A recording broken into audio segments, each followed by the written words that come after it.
J'ai vécu cette expérience en 1968. J'avais à peu près 26 ans à l'époque. J'ai mis au monde ma petite fille. Et donc, 3 semaines après l'accouchement, j'ai fait une très très grave hémorragie. Il était resté du placenta.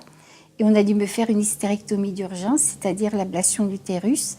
Et donc, pendant cette opération, eh bien, je ne sais pas si c'est au début, au milieu ou à la fin, mais je me suis trouvée au plafond. Alors, comment c'est arrivé, j'en sais rien. Je n'ai pas du tout le souvenir d'être sortie de mon corps, puisque maintenant on parle beaucoup de sensations de sortie de corps, mais pas du tout. Je me rappelle simplement que tout ce qui était moi, mon essence quelque part, se trouvait au plafond et je voyais de tous les côtés à la fois et j'éprouvais un sentiment mais incroyable, mais de me sentir exister au-delà de mon corps, quoi, tout simplement. Mon mari m'avait dit, t'en fais pas, ça va bien se passer, on t'attend dans la salle d'attente. Je pense à lui tout bêtement et flac, je me trouve dans la salle d'attente de l'hôpital et je prenais conscience de traverser les murs. Mais ça allait à une grande vitesse, je n'avais même pas le temps de ralentir quoi que ce soit. Je crois qu'on ne se pose même pas des questions, ça se fait, c'est tout. Je ne savais même pas le chemin qu'il fallait emprunter pour y aller. Et voilà que uniquement en pensant à mon mari, je m'y trouve. Je regardais mon mari, je regardais mon beau-père, mais vraiment, je prenais conscience qu'il ne me voyait pas. Alors qu'est-ce que j'ai fait? J'allais à droite, j'allais à gauche, je faisais des coucous. À certains moments, j'ai mis même ma main sur l'épaule de mon beau-père et ma main a traversé son corps. Là, je me suis dit, mais qu'est-ce qui t'arrive, ma fille? Je ne comprenais pas. Et surtout, c'était que tout en ayant le sentiment d'être moi, mais c'est comme si, dans le corps énergétique, spirituel, qu'importe le mot dans lequel j'étais, c'est comme si je prenais plus d'espace que dans mon corps actuel. Et je me rappelle être rentrée dans le cœur de mon mari. Je ne veux pas dire par là que j'étais dans son cœur, physique, non. Je veux dire que je savais tout ce qu'il pensait.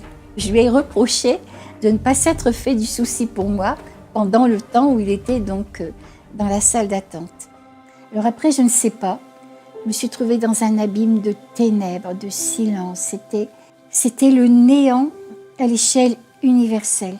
Et là, pour la première fois, je me suis dit, ça y est, ma fille, tu es morte.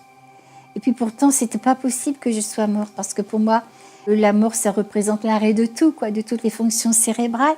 C'était pas possible parce que je vais vous faire rire, mais j'étais beaucoup plus intelligente que je ne le suis maintenant. On aurait dit déjà que tout s'était ouvert. Et là, j'ai pensé à ce qu'on m'enseignait lorsque j'étais jeune, que j'allais au catéchisme, qu'on me disait qu'on vivait jusqu'à la fin des temps.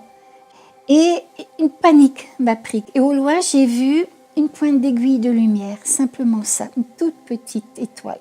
Et là, j'étais propulsée à toute vitesse vers cette étoile. Je voyais comme des formes. Ça donnait la forme d'un tunnel, mais c'était peut-être la vitesse qui faisait ça, je ne sais pas. Mais ce que je me rappelle, c'est que la lumière a pris tout l'horizon. Et je suis rentrée dans la lumière et c'est le plus beau moment de ma vie. Parce que je rentrais dans un océan d'amour pur. Je me rappelle une fois, il y avait un psychiatre qui m'a dit « Mais je suis toujours très émue par les personnes qui parlent de la lumière et de la façon dont elles en parlent parce qu'on sent une émotion. Et moi, je me demande si ce n'est pas qu'elles ont manqué d'amour en étant jeunes, si ce n'est pas une compensation. » Moi, je dis tout le temps que je souhaite à toutes les personnes d'avoir des parents comme j'ai eu, quoi, parce que j'étais loin de manquer d'amour. Au contraire, ils m'en ont donné tout plein, moi et mes frères, quoi.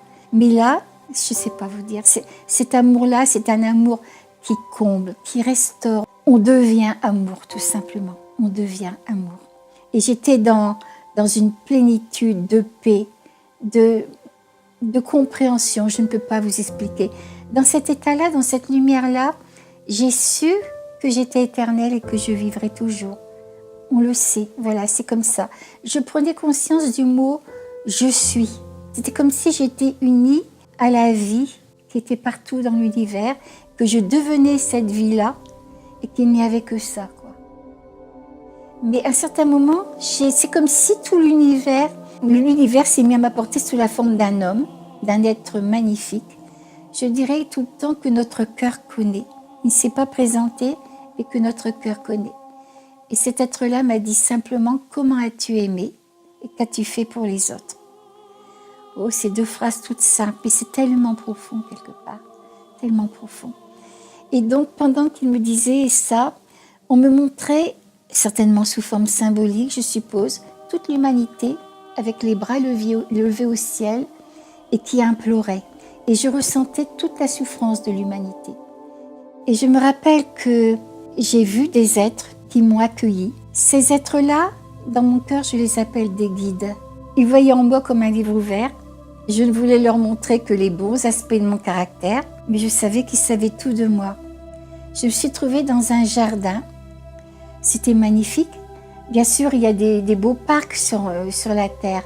Bon, là, mais là, je voyais le sacré de la vie parce que, par exemple, un brin d'herbe, je voyais les molécules de vie dedans.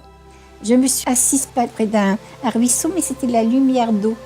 Je regardais des fleurs, il y avait d'autres couleurs plus pastel. Les sons devenaient couleurs, les couleurs devenaient sons.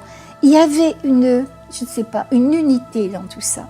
Et c'est ça, je me rappellerai toujours cette expérience sous la forme d'amour et d'unité. Il y avait une unité incroyable et je ne me sentais pas plus importante qu'une goutte d'eau, qu'une fleur. Voilà, j'étais la vie, c'est tout. Et je me suis dit, mais qu'est-ce qu'on fait le contraire sur la terre? Parce que quand on a quelqu'un, un membre de notre famille qui s'en va, c'est la désespérance. Mais si on pouvait savoir qu'il retrouve là cette plénitude de la vie, J'ai vécu 45 secondes, on m'a dit que cette expérience a duré 45 secondes. J'ai vécu des millénaires. Je me rappelle, on m'a montré comme l'évolution de la Terre. J'avais toutes des informations sur les civilisations disparues. Je me rappelle qu'on me parlait de l'Atlantide. On me disait que Dieu était la force, le mouvement et la vie. Je n'oublierai jamais ça, c'est inscrit.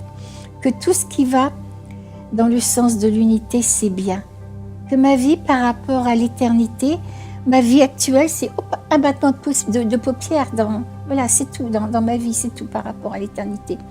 Et c'est vrai que j'étais capable de dire, parce qu'on comprend tout, mais j'étais capable de dire, mais que ta volonté soit faite et non la mienne.